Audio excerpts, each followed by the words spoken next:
The early 20th century, a time of elegance and innovation, saw ocean liners as symbols of power and prestige.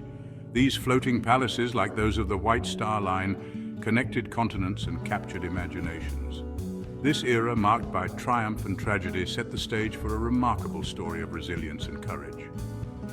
The Titanic, the most famous of these liners, embarked on its maiden voyage in 1912. It was a marvel of engineering and luxury, but its journey ended in disaster. Striking an iceberg, the ship sank, leading to one of the deadliest maritime tragedies in history. Amidst the chaos, stories of heroism and survival emerged.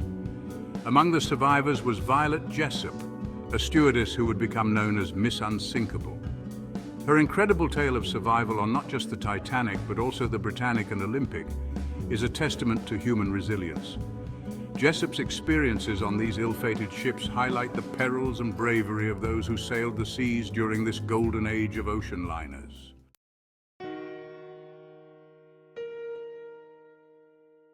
Violet Jessop's story began in Argentina's Pampas, born to Irish immigrants. I sought a new life for my family in this land. After her father's death, her mother decided to return to England. Leaving Argentina, young Violet sailed to a land both familiar and foreign.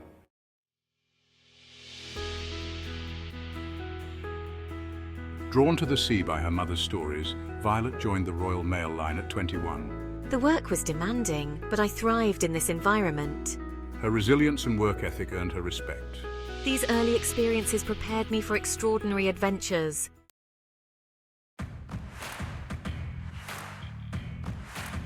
In 1910, Violet joined the RMS Olympic, a marvel of engineering and luxury. I embraced this new challenge with enthusiasm. Her cheerful demeanor made her a beloved crew member. Little did I know my fate in the ships would soon be tested.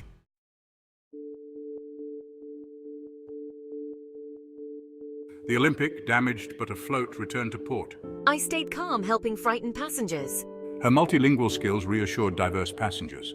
This experience was a lesson in the sea's unpredictability.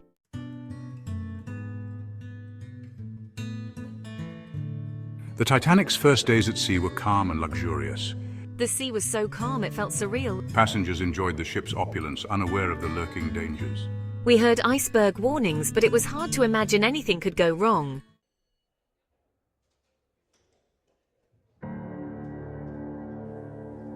The night of April 14, 1912, descended upon the Titanic like any other, the star-studded sky above mirroring the glittering lights of the ship below.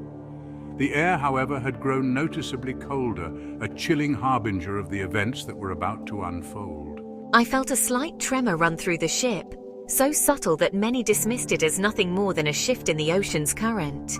In the bowels of the ship, stokers shoveled coal into the Titanic's massive furnaces, maintaining the speed that would ensure the ship's timely arrival in New York.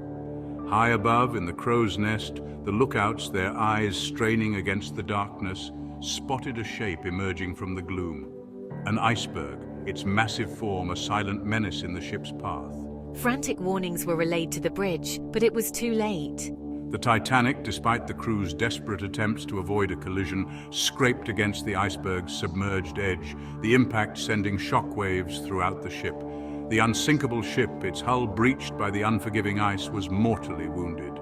The initial moments following the collision were marked by a strange quiet, a disbelieving hush that settled over the ship.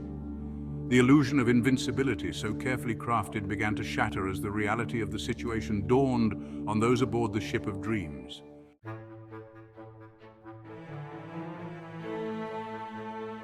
The year 1914 marked a turning point in history as the world descended into the chaos and carnage of World War I. The conflict, a clash of empires and ideologies, engulfed Europe, drawing nations into a maelstrom of unprecedented violence and destruction. The once familiar rhythms of life were disrupted as men were mobilized, industries retooled for war production, and the shadow of conflict stretched across the globe. The war's impact on maritime travel was immediate and profound. Civilian ships, once symbols of commerce and leisure, were quickly pressed into military service. Grand ocean liners, including those of the White Star Line, were transformed into troop transports, hospital ships, and armed merchant cruisers. Their luxurious interiors stripped bare, and replaced with the grim necessities of war. The HMHS Britannic, Titanic's sister ship, once destined for transatlantic luxury, found its purpose dramatically altered by the conflict. Its spacious cabins, once havens for wealthy travelers, were converted into wards for wounded soldiers, its grand dining saloons transformed into operating theaters.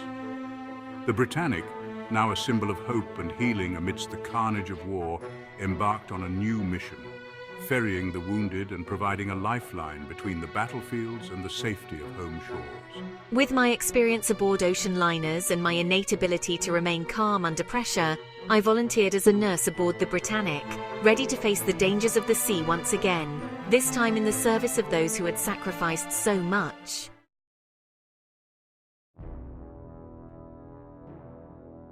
A fateful morning explosion in the Aegean.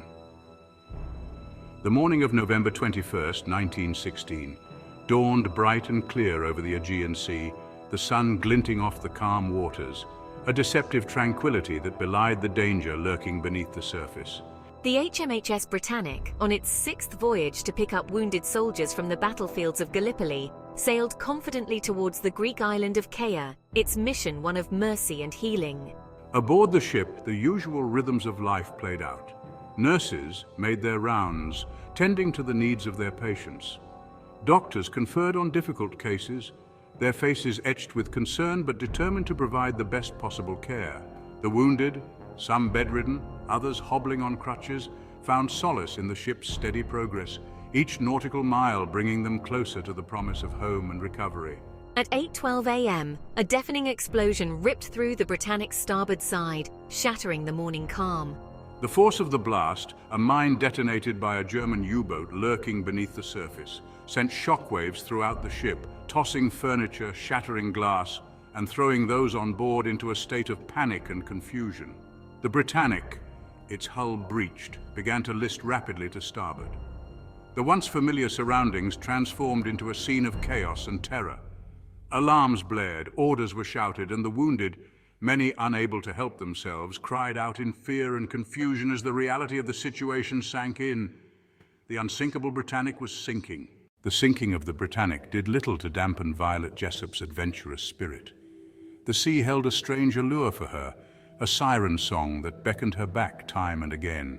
Perhaps it was the camaraderie of fellow seafarers or the vastness of the ocean that offered perspective. With the end of World War I, the world began the slow process of healing and rebuilding. Violet returned to the White Star Line, seeking solace in the familiar rhythms of life at sea.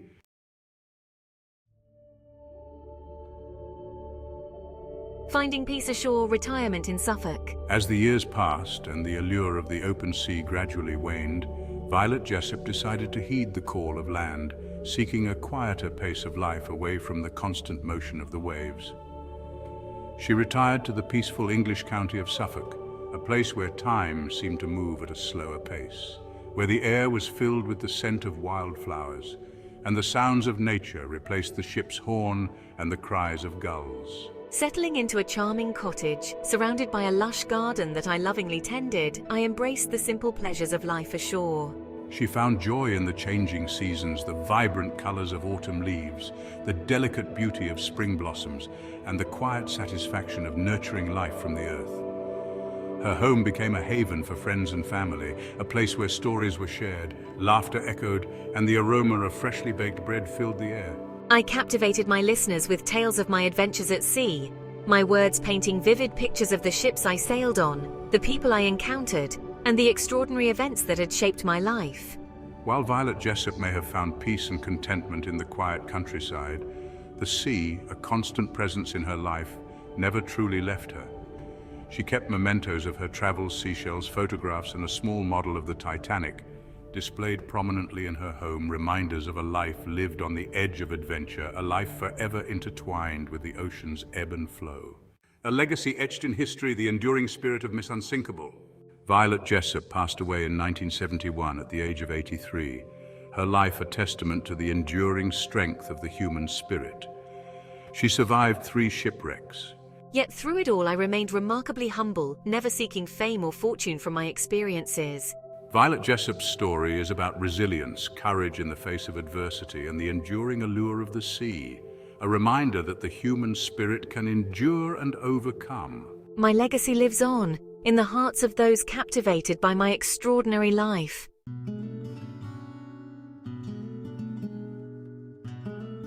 More than a survivor, embracing the spirit of Miss Unsinkable, Violet Jessop's story is a testament to the enduring strength of the human spirit. Facing the icy depths 3 times and emerging with courage speaks volumes about her character. I was more than just a survivor. I met each challenge with quiet determination and steadfastness. Her life was defined by how she navigated tragedies with grace, compassion, and unwavering resilience. I chose to live a life filled with purpose, dedicating myself to my work and my love of the sea. Her story is a beacon of hope, reminding us that the human spirit can prevail amidst chaos and fear. An enduring legacy inspiration across time and tide. Over a century has passed since the Titanic slipped beneath the waves, taking with it the dreams of a generation. Yet Violet Jessop's story continues to resonate, captivating new audiences and inspiring generations. Her life, a testament to the power of the human spirit to overcome even the most daunting obstacles. My story transcends the boundaries of time and circumstance. It speaks to the adventurer in all of us, the part that yearns to explore the unknown. Her legacy encourages us to embrace the unknown, to face challenges with quiet determination.